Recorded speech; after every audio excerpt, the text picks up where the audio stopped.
ایک غریب آدمی کو قرض کی ضرورت پڑ گئی، 1000 دینار چاہیے۔ میں کہہ چکا ہوں کہ درہم چاندی کا ہوتا تھا، دینار سونے کا، اب 1000 دینار لینا ہے۔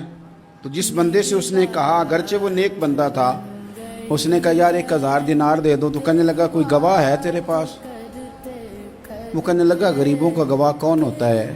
ہاں ایک گواہ ہے۔ کہا کون؟ کہا میرا رب، وہ تیرے اور میرے بیچ گواہ ہے۔ اس نے کہا کوئی کفیل، اگر تو پیسے نہ دے سکے تو وہ بعد میں دے دے، یا تجھے کچھ ہو جائے تو وہ دے دے۔ اس نے کہا کفیل بھی میرا اللہ ہی ہے، میرے پاس اگر ہے تو رب کریم کا نام ہے، اگر اعتماد کر سکتا ہے تو کر لے۔ بندہ نیک تھا، اس نے کہا رب کے نام پہ، رب کی کفالت پہ، اللہ کو گواہ بنا کے میں تیار ہوں تجھے 1000 دینے کی۔ اس نے 1000 دینار دے دیا، وقت واپسی کا طے ہو گیا۔ وہ چلا گیا پیسے لے کے۔ اس نے پوری محنت کی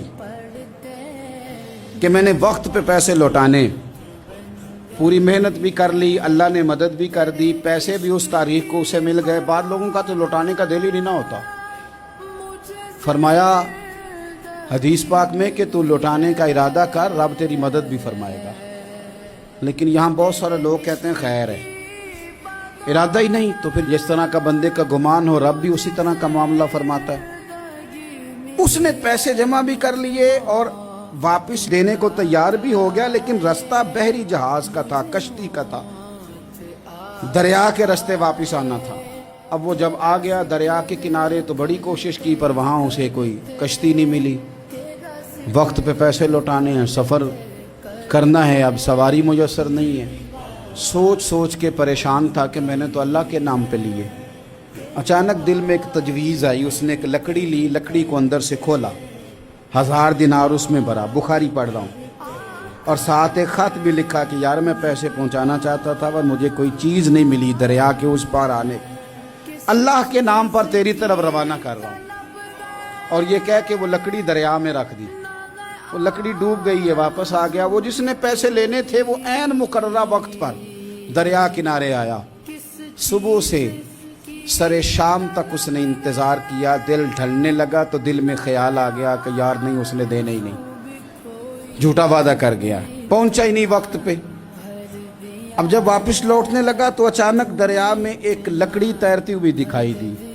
کہنے لگا لے جاتا ہوں، شام کو روٹیاں پکانے کے کام آئے گی، ایندھن بنا کے جلا لوں گا، ہنڈیا پک جائے گی۔ لکڑی اٹھا کے جلانے کے لیے گھر لایا، گمان تھا کہ وہ نہیں آیا وعدہ کر کے، اللہ کو کفیل اور وکیل بنا کے اور گواہ بنا کے پھر بھی نہیں آیا۔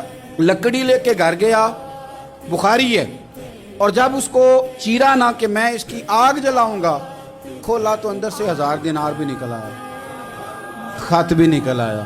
اب ذرا سمجھنا، اس کے دل میں بات کس نے ڈالی کہ تو لکڑی میں پیسے ڈال دے؟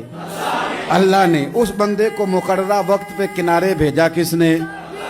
لکڑی صرف اسی کے ہاتھ آئی تو یہ بندوبست کیا کس نے؟ اللہ نے۔ گھر جا کے چیری تو پیسے بحفاظت اس تک پہنچائے کس نے؟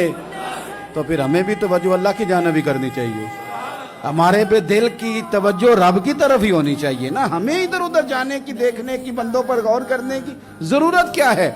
وہ پیسے پہنچ گئے، یہ وہاں اپنی جگہ پہ پریشان تھا۔ اس نے 1000 دینار اور جمع کیا۔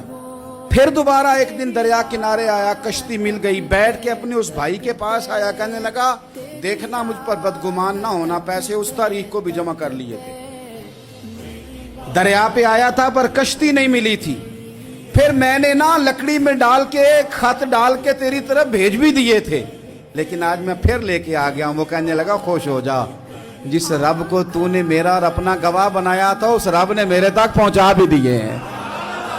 جب لوگ اللہ کو گواہ بناتے ہیں، رب کی جانب اپنی توجہ کرتے ہیں، اپنی چاہتوں، خواہشات اور اپنی ساری چٹھیاں اپنے رب کریم کی رحمت کی طرف روانہ کرتے ہیں، پھر اللہ اپنے بندوں کو مایوس نہیں کرتا، اللہ اپنے بندوں کو نواز دیتا ہے، اللہ تبارک و تعالیٰ اپنے بندوں پہ کرم نوازی کرتا ہے۔